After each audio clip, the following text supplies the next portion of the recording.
Hi, I hope you're doing great. This is a video I wanted to do for a while. It took me just a little bit longer to put it together because I think it's totally worth it. It deals with an external reflection of the internal dynamics of our planet, and it demonstrates that it is a dynamic entity with multiple interlocking parts. These parts interact with each other, and their consequences have shaped our planet, the evolution of the species, and our modern landscapes. More importantly, these processes have been operating from a long time ago and continue today. This video is also about the birth of a revolutionary idea, the minds behind it, and the type of evidence used to support it. It is also a story of resilience, and it teaches us about the passion and dedication of the people who believe in their ideas and persevere on them through diligent work and enthusiasm. Enjoy it, and don't forget to like, share, and subscribe.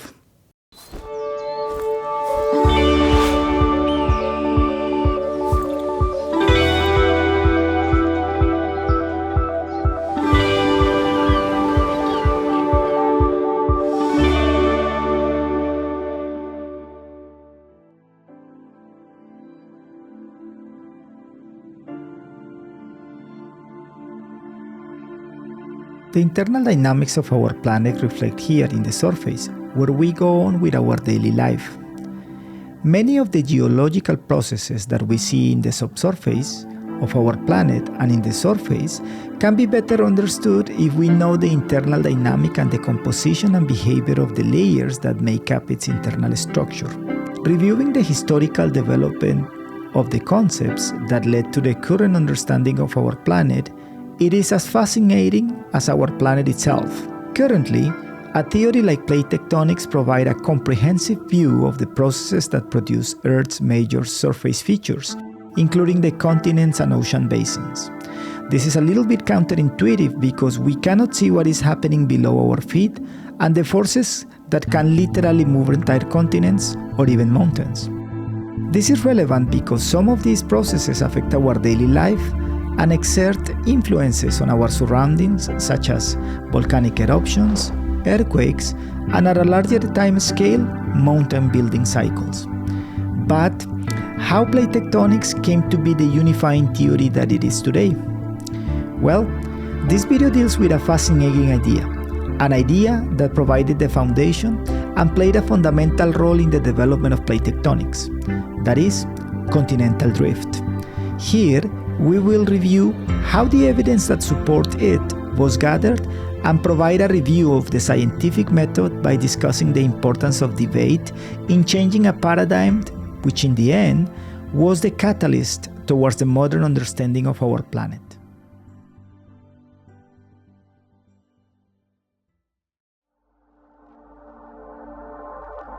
Until as recent as the second half of last century, into the late 1960s, most geologists held the view that the ocean basins and continents had fixed geographic positions and virtually remained static throughout the Great Antiquity. Have you guys noticed that when you see in a map the continents, particularly these ones, South America and Africa, their boundaries fit together like pieces of a jigsaw puzzle? Well, this idea was not entirely new to geology during the 20th century. It actually came about during the 1600s as navigation drove the need for more detailed geographical maps and nautical charts. As better world maps became available, particularly of the coastal areas and continental borders, people, as the curious creatures that we are, started to notice things that were literally puzzling, as some continental areas could fit with each other. However, in the beginning, little to almost no attention was given to this particular fact. In the early 20th century, Edward Suess, a distinguished Austrian geologist, pieced together evidence for a giant landmass consisting of the continents of South America, Africa, India, and Australia. However, despite this visionary first attempt, little significance was given to this notion. However, we must understand the context where these ideas developed, or the type of evidence supporting it. What amazes me the most about continental drift is the notion that the planet is much more dynamic than previously understood, and the fact that it makes you think on a new temporal and aerial scale. For instance, it brought the notion of thinking at a continental scale, but also at an ocean basin scale. This indeed was beyond the scope of most of the geoscientists at the time, wherein, for example, we didn't know back then about what was happening deep in the ocean floor, or the internal dynamics of our planet. So this amazing observation had to wait almost 1 century, into the early 1900s, when entered a giant in the development of the theory of plate tectonics, this gentleman, Alfred Wegener, a German meteorologist and geophysicist who in 1915 published this little book here, The Origin of Continents and Oceans.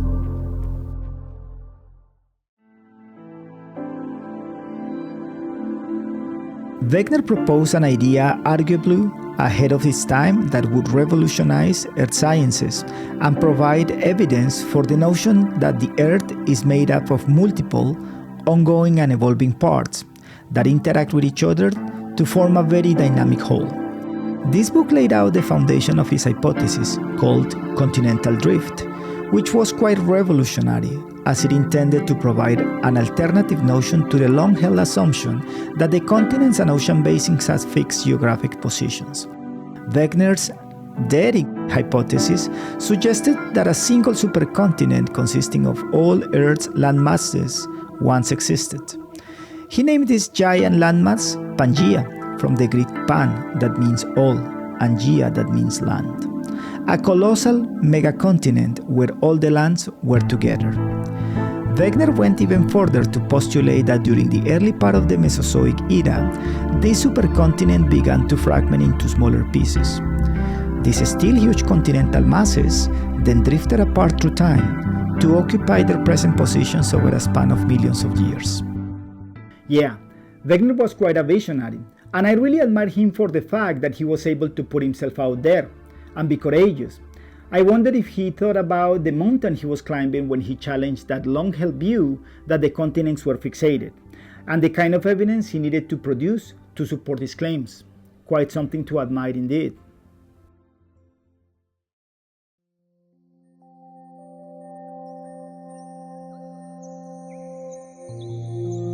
Wegener envisioned Pangaea as a vast piece of land where all the continents, including its fauna and flora, were together. To test his hypothesis, he could invocate that some plants and animals that are found today as fossil remains could have coexisted during that time that this megacontinent was still one landmass. And that if continents drifted apart and animals that once lived together fossilized, now these fossils of the same species could be found in different continents. And that was exactly what he did. He and others who advocated the continental drift hypothesis went on to collect substantial evidence to support their point of view. So, number one, the feet of South America and Africa, and then this one. He was able to find fossils of identical organisms that have been discovered in rocks of similar age in Australia, Africa, South America, Antarctica, and India. Let's take this one for example, a small aquatic freshwater reptile called Mysosaurus, whose fossil remains are limited to black shales of Permian period, about 200 million years ago, in eastern South America and southwestern Africa. If Mysosaurus had been able to make the long journey across the South Atlantic, its remains would likely be more widely distributed. As this is not the case, Wegener asserted that South America and Africa might have been joined during that period of the Earth's history. That was about an example using fauna, but what about the flora? For example, he cited this fossilized seed fern, Glossopteryx. This plant, identified by its tongue-shaped leaves and seeds that were too large to be carried by the wind, was known to be widely dispersed among Africa, Australia, India, and South America. Later, fossil remains of Glossopteryx were also discovered in Antarctica.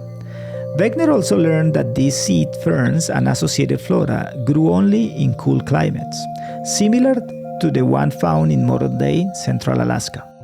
Therefore, he concluded that when these land masses were joined, they were located much closer to the South Pole and were subjected to a much more cooler temperature compared to the places where they are found today in subtropical or tropical climates.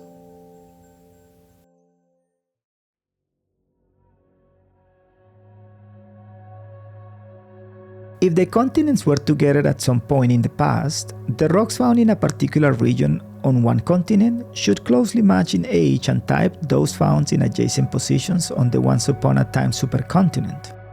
Wegener found evidence of highly deformed igneous rocks in eastern Brazil that closely resemble similar rocks in structure and composition that are located here in Western Africa. There lies one of the key things about continental drifts as a theory, and the kind of evidence you need to support it. To really understand Wegener's observations, we must go back in time to the very same time the assembly of Pangaea, more than 300 million years ago.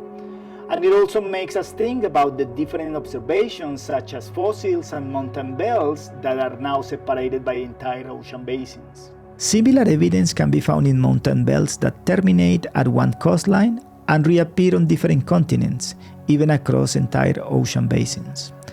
Take the Appalachians of the eastern United States, a mountain chain that trends northeastwards and disappears off the coast of Newfoundland in Canada. Mountains of comparable age and structure are found in northwestern Europe, in the British Isles, and Scandinavia. When these landmasses are positioned as they were located back then, about 200 million years ago, like in here, then these mountains, similar in age and composition in all these places, form a continuous belt, as seen here in this map.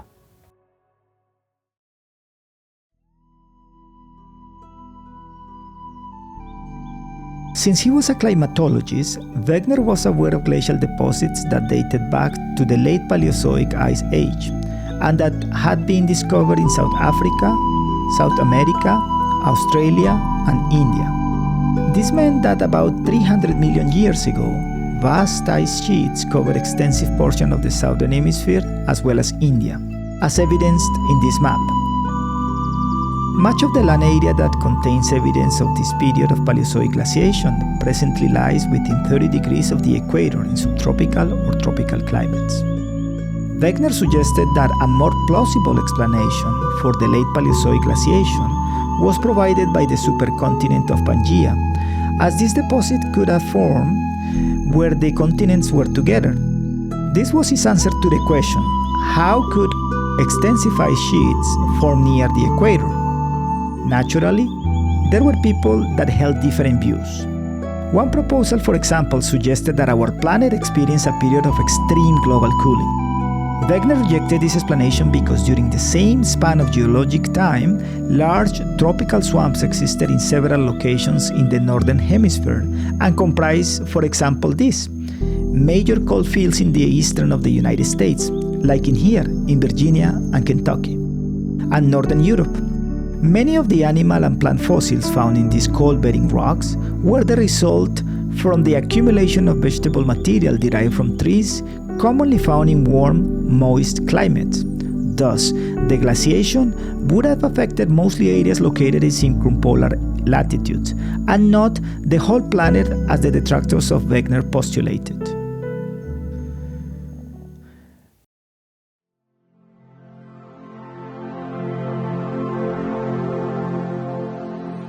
Most of the scientific community, particularly in North America, either categorically rejected continental drift or treated it with considerable skepticism.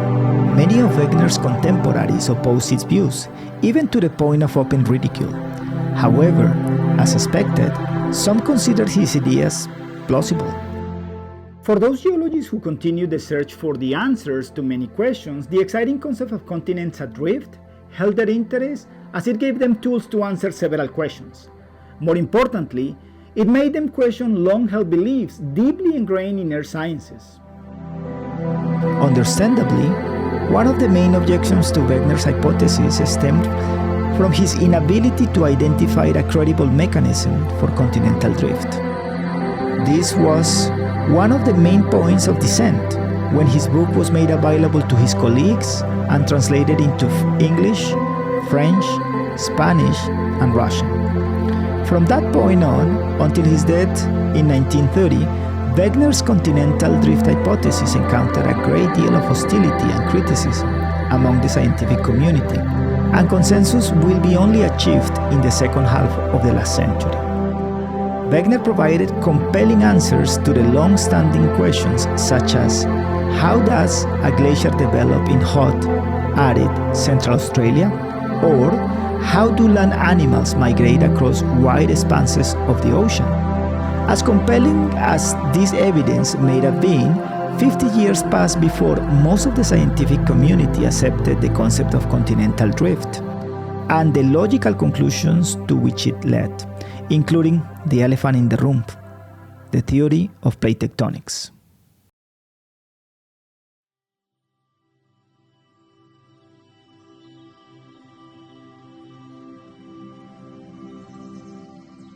Nowadays we know Wegener was always on the right track. I know that it's easy to say, taking into account the advances on the observations we can make and our overall understanding of the planet's internal dynamics. However, it also takes time for the scientific community to shift a prevailing paradigm.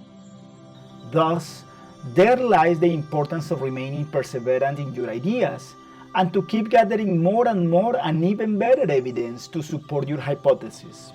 Although his hypothesis was not perfect and had some flaws, he persevered by gathering as much evidence until his death in 1930 during his fourth and final trip to Greenland.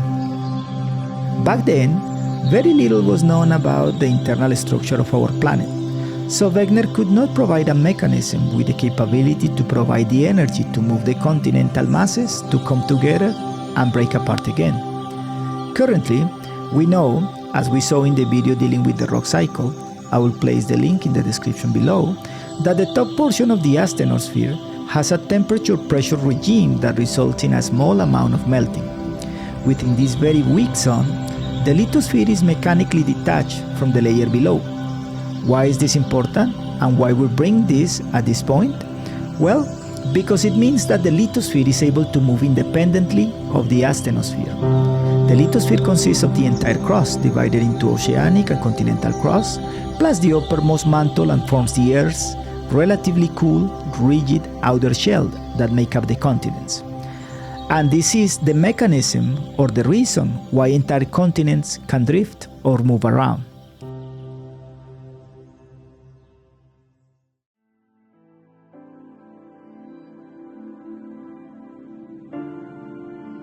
This video deals primarily with an idea that provided the basis for the development of a fundamental unifying theory in earth sciences.